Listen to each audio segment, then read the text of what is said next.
এক অন্যান্য সৃষ্টি করে তাক লাগালেন অভয় কুমার বিশ্বাস, যারা এমন কিছু তৈরি করেছেন যা আপনি আগে কখনো দেখেননি।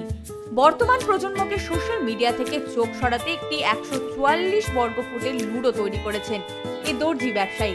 আজকের দিনে মোবাইল ফোনে আসক্ত হয়ে পড়া তরুণীদের মোবাইল থেকে দূরে রাখতে 7 বছর ধরে কাজের ফাঁকে ফাঁকে তিনি এই বিশাল লুডো তৈরি করেছেন। অভয় কুমার বিশ্বাসের বয়স আনুমানিক 45 বছর। রানাঘাট তাহিরপুর কৃষ্ণনগর রোডে তার একটি দর্জি দোকান রয়েছে। প্রথমে তিনি ছোট একটি কাপড়ের লুডো তৈরি করেছিলেন, যা হারিয়ে ফেলেন। এরপর 2016 সালে আবার একটি বড় লুডো তৈরি করার পরিকল্পনা করেন।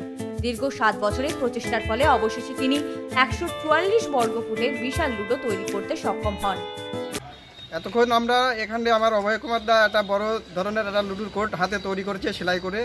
এইটাকে আমরা সবাই একত্রিতভাবে এটা খেলছিলাম। এতদিন তো লোকে মোবাইলের মাধ্যমে লুডো জায়গায় জায়গায় বসে একার মতন একা দেখাশোনা দেখে। আমার অভয় কুমার দা এটা তৈরি করেছে। এটা আমরা অনেকবার খেলেছি বা আজকেও আমরা খেললাম।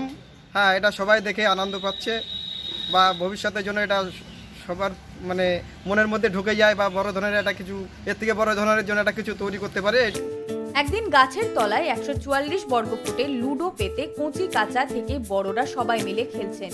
এমন দৃশ্য নজরে এলে আমাদের অভয় কুমার বিশ্বাস জানান, নতুন প্রজন্মকে সচেতন করতে এবং তাদের সোশ্যাল মিডিয়ার আসক্তি থেকে মুক্তি দিতে এই বার্তা নিয়ে কাজ করছেন তিনি।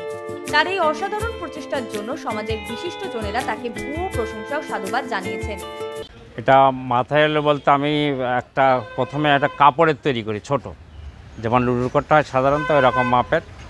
তা সেটা আমরা দীর্ঘদিন খেলাধুলা করার পর লুডোর কোর্টটা আমার কাছ থেকে হারিয়ে যায়। আমি আর কোনো দিন আজ পর্যন্ত সেটা ফেরত পাইনি। 2016 সালে হট করে মাথায় ঢুকলো যে আমি এরকম একটা বড় করে কাপড় দিয়ে একটা কিছু তৈরি করব, যাতে এত বড় যাতে না মনে হয়নি, এরকম একটা চিন্তাভাবনা নিয়ে তৈরি করা হয়েছিল।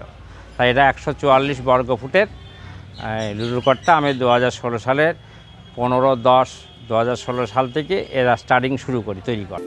এই বিশাল লুডো বর্তমানে স্বীকৃতির দোরগোড়ায় দাঁড়িয়ে আছে। অভয় কুমার বিশ্বাসের এই অন্যান্য সৃষ্টি নিঃসন্দেহে সমাজে একটি ইতিবাচক প্রভাব ফেলবে এবং নতুন প্রজন্মকে সক্রিয় ও সামাজিক খেলাধুলায় উদ্বুদ্ধ করবে।